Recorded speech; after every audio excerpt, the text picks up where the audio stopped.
হরিকথা বলে একটা নতুন ওয়েব সিরিজ বেরিয়েছে। তো সেটা হয়েছে কেমন সেটার ব্যাপারে কথা বলবো এই ভিডিওর মধ্যে। তো যে এটা দেখতে কেমন লাগছে, এটা কি আপনাদেরও দেখা প্রয়োজন আছে না এইটা খুব একটা ভালো লাগেনি, সেই সব ব্যাপারে কথা হবে এই ভিডিওর মধ্যে। তো যদি আপনারা আমার চ্যানেল নতুন হয়ে থাকেন তো অবশ্যই সাবস্ক্রাইব করে দিন, আর যদি ভিডিও পছন্দ হয় তাহলে লাইকও করে দেবেন একটা। তো চলো ভিডিওটা শুরু করা যাক।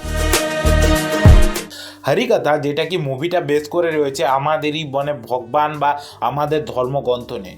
তো এইখানে যেই যে স্টোরিগুলো দেখানো হয় সেটা পুরোটাই দেখানো হয় বিষ্ণুর অবতারগুলো, সেইগুলো নাটকের মধ্যে চলছে এবং সেই রূপগুলো এসে মানুষকে মেরে ফেলছে। একটা গ্রামের মধ্যে কিভাবে এত মানুষ মারা যায়, যেইগুলোকে কি সবাইকে ভগবানই মারছে এবং কি আলাদা আলাদা রূপ নিয়ে। তো তারা কি খারাপ কাজ করেছে তাই জন্য তারা মারা পড়েছে, সেই জায়গাগুলো জানতে হলে আপনাদেরকে দেখতে হবে ওয়েব সিরিজ। মুভির মধ্যে যেইভাবে স্টোরি কাজটা নিয়ে যাওয়া হয়েছে সাধারণত আপনাদের খুবই ভালো লাগবে। কিন্তু আমি যদি বলি এইখানে যেইভাবে দেখানো রয়েছে, আপনারা বাচ্চাদের সঙ্গে কখনোই এই মুভিটা দেখবেন না বা বড়দের সঙ্গে নিজে দেখুন, কারণ এ সার্টিফিকেট পেয়েছে মানে আপনারা বুঝবেন। কিন্তু সেইভাবে দেখানো হয়নি, প্রচুরভাবে অনেক জিনিস লুকিয়ে দেওয়া হয়েছে। সেইভাবে আপনারা মানে ফ্যামিলির সঙ্গে দেখলেও সেই জায়গাটা আপনাদের মনে হবে না।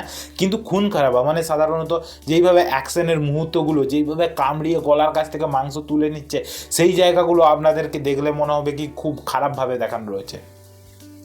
যেইভাবে স্টোরি কাজটা এগায় প্রত্যেকটা সিরিজের মধ্যে যেই যেই পার্টগুলোর মধ্যে এগায় বিষ্ণুর এক একটা অবতারকে দেখানো হয়, মানে সাধারণত নাটক চলে এবং নাটকের পরেই মানুষ মারা যায় জঙ্গলের মধ্যে।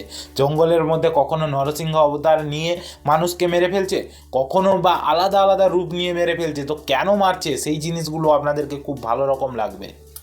এবং এখানে যে স্টোরি কাজটা তুলে আনা হয়েছে, একজন সাধারণ মানুষ তাকে কি ভগবান সাজানো হয়েছে এবং সেই মানুষদেরকে মারছে সেই জায়গাগুলো। এবং সাধারণত আরও একজন মারা গেছে, তাকে কিন্তু সে মারেনি, কিন্তু সে মরল কীভাবে সেই জিনিসগুলো যেইভাবে মানে খোলা হবে যে রহস্যটা, সেই জিনিসগুলো আপনাদেরকে ভালো লাগবে।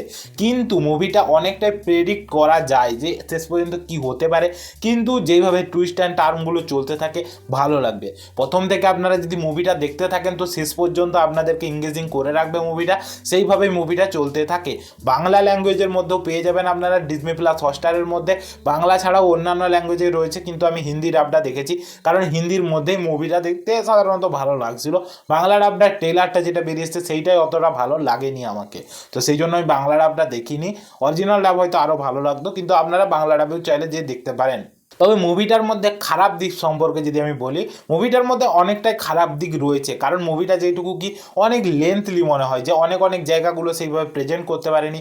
তাছাড়াও কি দেখলে মনে হয় কি এই টাইপের মুভি হয়তো আমি আগে দেখেছি, সেই জিনিসটাই এটা দেখার সময় মনে হয় যে এরকম স্টোরি কাজ সাধারণত আগে দেখেছি, কিন্তু প্রেজেন্টেশন আপনাদেরকে খারাপ লাগবে না। তাই জন্য আমি বলবো আপনারা একবার হলো যে দেখতে পারেন, যেইভাবে দেখানো রয়েছে সাধারণ মানুষরা কেন মারা যাচ্ছে, গ্রামের মধ্যে কি সার্প এসে পড়েছে, মানুষদেরকে কেন ভগবান অবতার নিয়ে মারছে, সেই জিনিসগুলো খুব ভালো রকম দেখানো হয়েছে। তো চাইলে আপনারা যে দেখুন। আর আমাকে যদি রেটিং দিতে বলে আমি 3.5 স্টার দেবো 5টের মধ্যে। তো অনেকটাই কি আগের মতো স্টোরি কাজ তুলে আনা হয়েছে, অনেকটাই এর বিজিএমটা কিন্তু খুব ভালো, আপনারা শুনলে বুঝতে পারবেন যেইভাবে চলতে থাকে আপনাদেরকে কান্তারার মতো হাইপ দিতে থাকে ওয়েব সিরিজটা। তো সেইভাবেই নিয়ে যাওয়া হয়েছে, চাইলে অবশ্যই যে দেখুন। আর যদি আমার ভিডিওটা পছন্দ হয় অবশ্যই একটা লাইক করে দিন, চ্যানেল নতুন থাকলে সাবস্ক্রাইব করে দিন। আজকের জন্য এতটুকুই, ভিডিওটা দেখার জন্য ধন্যবাদ।